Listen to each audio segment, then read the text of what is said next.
Ya, oke.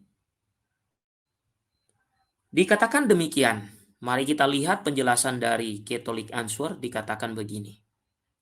Orang-orang Kristen telah menafsirkan kitab suci dengan cara tertentu sejak nubuat tentang Mesias yang akan datang dan juga setelah inkarnasi Tuhan kita. Namun banyak Muslim percaya bahwa nubuatan kitab suci berbicara tentang kedatangan bukan Yesus atau Roh Kudus, tetapi nabi mereka sendiri, Nabi Muhammad. Oke. Untuk memperkuat klaim ya, oke ini. Oke.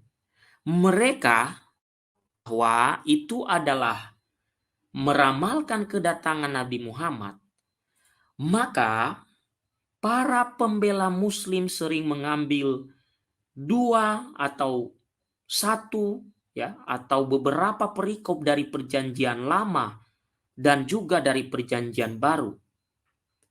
Pertama-tama mereka biasanya mengambil dari Ulangan 18. Ya, Ulangan 18 di mana di sana dinubuatkan ya bahwa Tuhan Allahmu akan membangkitkan bagimu seorang nabi seperti Musa dari antara kamu, ya, akan menjadi seorang pemimpin, ya, dan melakukan mujizat besar yang sejalan dengan sosok suci dalam figur Islam.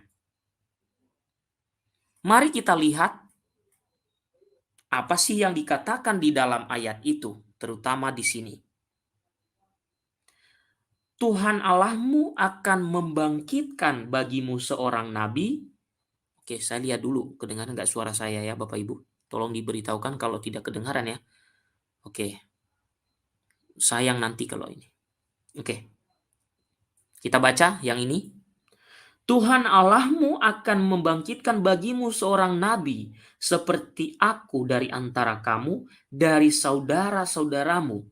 Dia harus kamu perhatikan seperti kamu inginkan dari Tuhan Allahmu di Horeb pada hari pertemuan, ketika kamu berkata, biarlah aku tidak mendengar lagi suara Tuhan Allahku, atau melihat api yang besar ini lagi, nanti aku mati.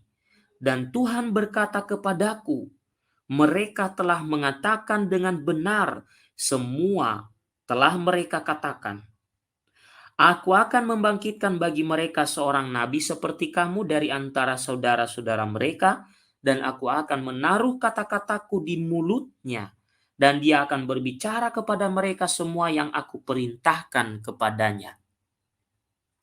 Kemudian ada yang mengutip ya dari Zakir Naik, ya karena ini scholarsnya atau apologet Katolik yang menjawab, maka tentunya komprehensif ya. Dikatakan mengutip dari cendekiawan Islam Zakir Naik, umat Islam percaya bahwa nubuatan ini benar-benar digenapi dalam diri Nabi Muhammad. Nabi yang buta huruf ya dan sebagai pemimpin ya. Oke, mari kita lihat. Mengambil Quran 7 ayat 157. Ya, mari kita baca. Dan berbunyi demikian. Mereka yang mengikuti Rasul, Nabi yang tidak bisa membaca dan tidak menulis, yang mereka temukan dijelaskan dalam Taurat dan Injil, dalam kurung, yang ada bersama mereka. Dia akan menyuruh mereka mengerjakan yang ma'ruf dan melarang mereka mengerjakan yang munkar. Dia akan menghalalkan bagi mereka semua hal yang baik dan melarang bagi mereka hanya yang buruk. Dan dia akan membebaskan mereka dari beban dan belenggu yang mereka pakai.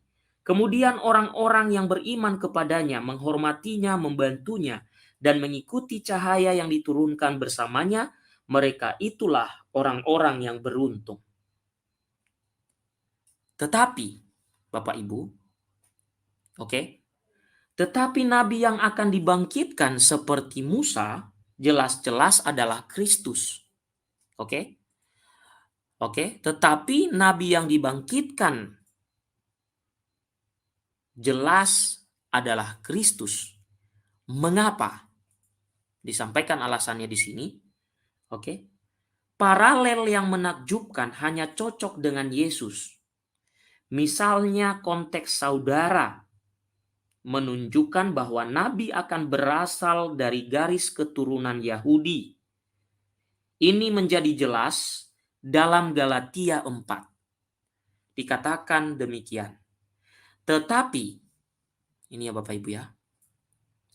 Tetapi ketika waktunya telah tiba, Allah mengutus anaknya lahir dari perempuan yang takluk kepada hukum Taurat untuk menebus mereka yang berada di bawah hukum, sehingga kita dapat menerima pengangkatan sebagai anak.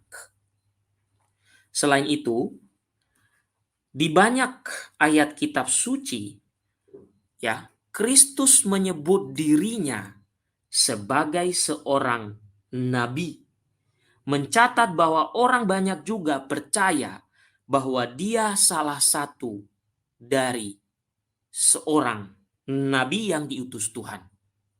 Makanya jangan kaget Bapak Ibu, dalam iman Katolik kita mengakui ya, kenabian Yesus. Kemudian kita lanjutkan untuk meringkas ya. Pesan dari Ulangan 18, oke mungkin Bapak Ibu saya tandain saja yang saya baca. Untuk meringkas pesan yang disampaikan oleh Ulangan 18, Tuhan Allah secara langsung memberitahukan kepada Musa bahwa seorang nabi masa depan akan dibangkitkan seperti dia dari tengah-tengah bangsa Israel. Hal itu terbukti bermasalah bagi teologi Islam karena umat Islam mengajarkan bahwa Muhammad adalah seorang nabi dari Bani Ismail. Tetapi Taurat mengacu pada Musa sebagai lambang nabi yang benar. Dalam Ulangan 34 ayat 10 sampai 12, kita membaca bahwa nabi seperti Musa akan mengenal Tuhan muka dengan muka. Ini menghilangkan klaim bahwa itu adalah Nabi Muhammad karena dia tidak pernah berbicara dengan Allah muka dengan muka. Menimbang bukti dari kitab suci dan dari kesaksian awal tentang iman bahwa Kristus meninggalkan kita, jelaslah bahwa Yesus dan bukan Muhammad yang menggenapi nubuat Ulangan 18 itu. Kita tahu bahwa Kristus adalah nabi, imam dan raja yang memiliki dan melihat Bapa. Yohanes 6 ayat 46. Bagaimana penjelasan perjanjian baru? Ya, oke. Bagaimana penjelasan perjanjian baru?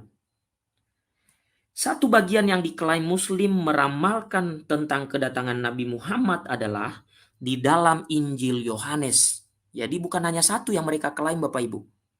Di dalam Injil Yohanes juga mereka klaim. Oke. Bagaimana di dalam Injil Yohanes yang diklaim itu?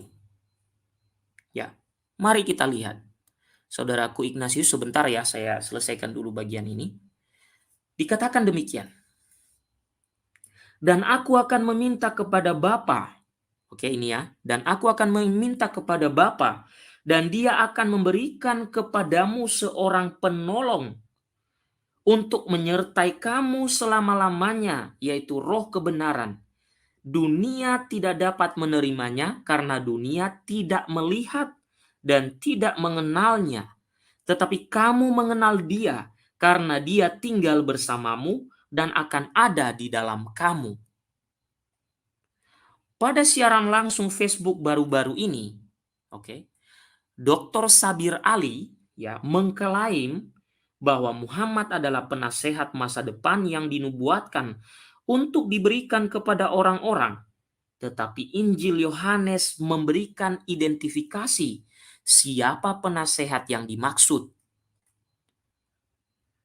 Tetapi penasihat, Parakletos atau Roh Kudus, Pneumatohagion, yang akan diutus Bapa dalam namaku, akan mengajarkan segala sesuatu kepadamu dan akan mengingatkan kamu akan segala sesuatu yang telah kukatakan kepadamu. Itu yang dikatakan oleh ayat kitab suci itu. Sabir Ali telah mencatat bahwa tidak semua manuskrip kuno Yohanes 14 menyertakan istilah Roh Kudus. Jadi roh kebenaran dapat merujuk pada seorang manusia. Tetapi kenyataannya adalah bahwa setiap manuskrip Yunani kuno dari abad kedua dan seterusnya termasuk Roh Kudus, dan satu manuskrip yang dia rujuk adalah teks Syria, dan bahkan teks itu masih mengidentifikasi sosok Injil Yohanes sebagai roh dan bukan sebagai seseorang atau pribadi seperti yang diklaim merujuk kepada nabi. Jadi apa yang dia sampaikan ini? Ya, ketika semua telah dikatakan dan dilakukan, kita diingatkan akan kata-kata ya misionaris besar abad ke-16 untuk umat Islam, Santo Juan de Ribera, yang menulis dalam Katekismus instruksi kepada para petobat baru. Apa yang dia katakan di sini? Oke.